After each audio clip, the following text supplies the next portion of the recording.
Welcome back. Millions of people watched the horror of 9/11 right before their very eyes, live on television. Two planes crashing into the World Trade Center, and less than a couple of hours later, both towers, of course, collapsing. My next guest says that hijackers may not have brought down the towers by themselves. Here to explain his controversial theory, Stephen Jones. He's a professor of physics at Brigham Young University in Provo, Utah. Professor Jones, thanks for coming on. Sure, thanks, Tucker. Well, just sum up this, obviously, your theory, just the one sentence that I just explained in the intro, contradicts what we all think we know about how these towers collapsed. Quickly sum up your explanation for what happened. Well, I'd like to start with this paper that you referred to. It's available online. What I'm doing, Tucker, is presenting evidence but it's a hypothesis to be tested. That's a big difference from a conclusion. And so I just wanted to clarify that. But to sum up, I've looked at the official reports by FEMA and so on regarding the collapse of these buildings. Right. I'd like to look at the collapse of Building 7 in just a minute. It was not even hit by a jet, so we should look at that one. The two towers, the explanation has been that the fire inside was so intense that it weakened the structural steel and that each floor collapsed down upon the next in a pancake fashion and they imploded in on themselves. Is that essentially, I think, what people think? Yeah, that's basically it, yeah. And so what I've done is to analyze these reports. But I would like to do a little experiment with you, Tucker, if I could. I sent out a video clip of the collapse of Building 7, because most people haven't actually seen that one, and that's the crux of the argument that I'm presenting. Okay, sum up very quickly the argument for us. You believe there were explosives in the buildings planted by someone, detonated. Well, yeah. Is that correct? In other words, the hypothesis to be tested is there's two hypotheses here. One is fire and damage caused all three buildings to collapse. Okay. The other is that explosives in the buildings may have caused the collapse.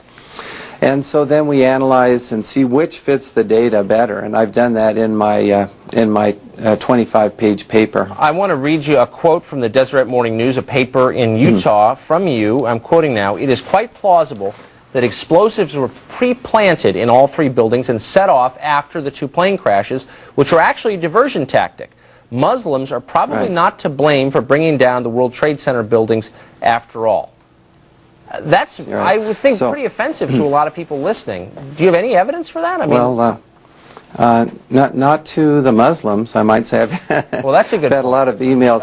I'm sure your writings have been greeted with glee in Islamabad and Peshawar and places like that. But for Americans, well, I haven't received any notes from there, but just good people. I have Muslim friends. Let me read, for example, but I'm not going to let you off the hook. I really want to do this experiment with you to look at we don't have a lot of time for experiments, Professor, but if you could just give us one thing to hold on to. How you make these claims or appear to make these claims. Do you have any evidence that there were bombs in the building? Sure. Let's start with the collapse of Building 7. Can you roll the video clip that I sent to you? Okay, I'm not sure if we can, but to specify, that is World Trade Center building number 7, smaller than the other two, was not hit by a plane, of course, yet it collapsed. Right, it's 47 stories. That's right. 24 steel columns in the center. Right. Trusses asymmetrically supported. Now, I can't see what you're seeing, so we just see the building. And just so our viewers know, the explanation that I think is conventional is that there was a large tank of diesel fuel stored in the lower level of that, which caught fire, and the resulting fire collapsed the building. Well, that's basically it, yeah.